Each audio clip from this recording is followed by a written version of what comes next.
Hello everyone, welcome to the session on the design of pipes and pipe fittings. So with this session, we are going to begin a separate topic which is piping engineering. The role of piping engineering in the design of process plant is quite crucial. It is an interdisciplinary field where the piping engineer has to deal with the civil, mechanical, electrical, control, and so many other disciplines in order to complete the design of a piping. So it's very specialized field and there is a lot of career opportunities in this particular field. In this particular session, we are going to see first the different terms which are related to the pipes and the pipe fittings and allied components. So we'll see what are the components which constitute a piping. It will be followed by a brief discussion about the different piping codes that are in use. We will also have a look at an important document related to piping engineering, which is known as piping specification. So we'll see an actual piping specification and learn how to read it. And we'll conclude by doing calculations for a few of common pipe components such as straight pipes and pipe bends or elbows. In the picture that you see in front of you on the left hand side, you will see there is lot of uh, interconnected piping is shown. So in order to build this piping, you required many components. So let's begin with understanding what components are required in a piping system. These piping components can be split into different types. So first is obviously the straight pipes, which constitute the major part of the piping layout. In addition to that, you have the fittings. The fittings is a collective term. It includes many subcomponents such as the elbows, T's, reducers, couplings. So these are some of the major components. Those are required in a piping system. In addition to that, you have components such as flanges. So the flanges standard is same as what we used in our pressure equipment design. So there are standard flanges and there are non-standard flanges. The design methodology remains same. And allied to the flanges, you have their gaskets and the fasteners or boltings. Apart from that, you have auxiliary or another major component is valves. So valves is an important component of any piping system. In order to control the flow, you'll require various types of valves. And apart from that, you have various miscellaneous components such as steam traps, strainers, and there are many others. But our main focus in this particular session is that on the pipes and fittings, and that is what we'll be seeing next. Before we move on to that, let's have a brief look at the different design codes which are available for piping. So for piping engineering, separate set of codes are available. Although theoretically you can use the pressure equipment design code for the design of piping, usually or it's practically always piping design code is used. So let's have a look at the different or the most commonly used piping design codes. So we are talking about piping design code.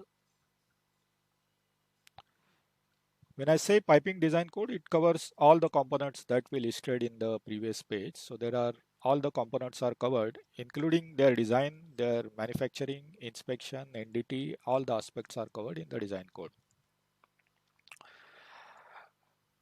The two most common design codes, the first one is ASME B31.1. So this is known as the power plant piping.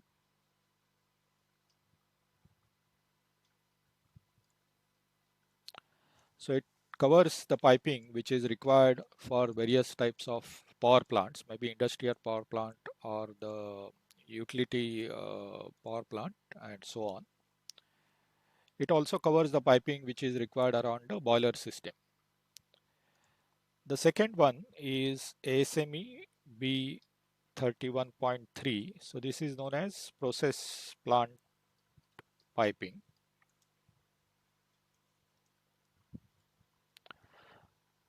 So 31.3 covers variety of process plants such as the petroleum, refineries, chemical, fertilizer, and so on. So it is a generic uh, code which can be used for various types of process industries. The major difference between these two codes is in terms of their approach. For example, if you take the ASME B31.3, a typical life that is assumed in the design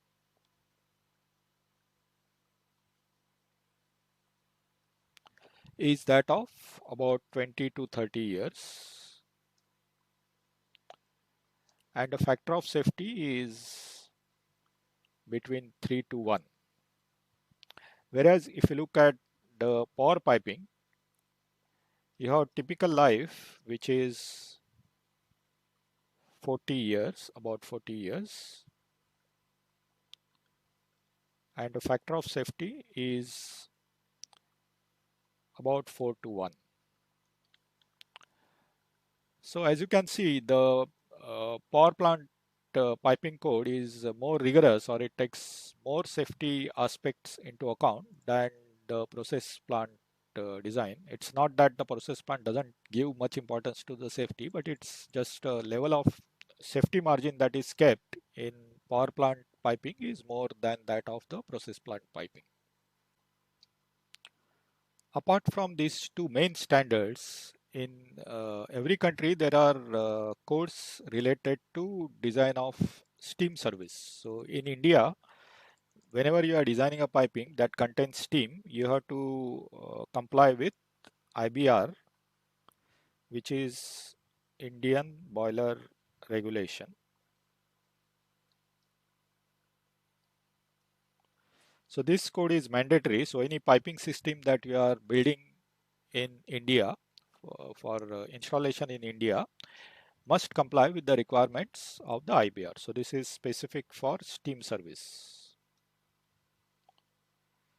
So any steam piping, may it be for power piping or for process plant, must comply in addition to whatever design code we have seen to the Indian boiler regulation requirements.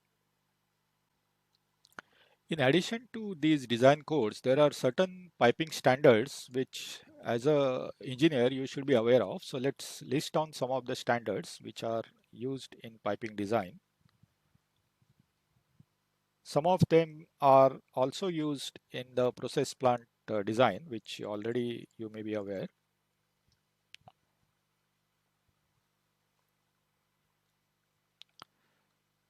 So the first is ASME B16.5. So this is all of them are ASME standards.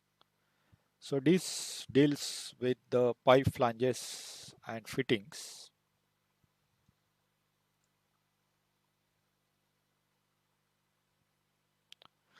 So ASME B16.5 gives you the standard sizes of various types of flanges and fittings. We have ASME B16.9, which covers butt welded fitting. We'll see later what is a butt welded fitting. So there are different types of fittings. So butt welded fitting is one of them. The B16.11 covers the socket welded and threaded fittings.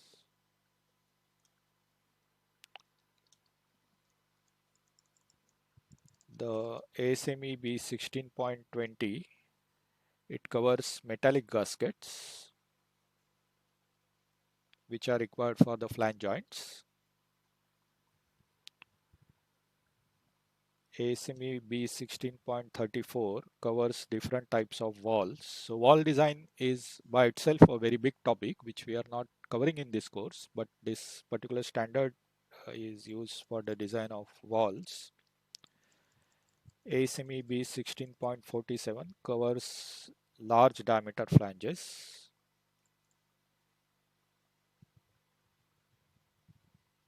So whereas ASME B16.5 covers standard flanges up to certain size, so this 16.47 covers from 26 inch to 47 inches. So they are large size flanges. And ASME B36.10M, it covers welded and seamless pipes. And B36.19M covers stainless steel pipes.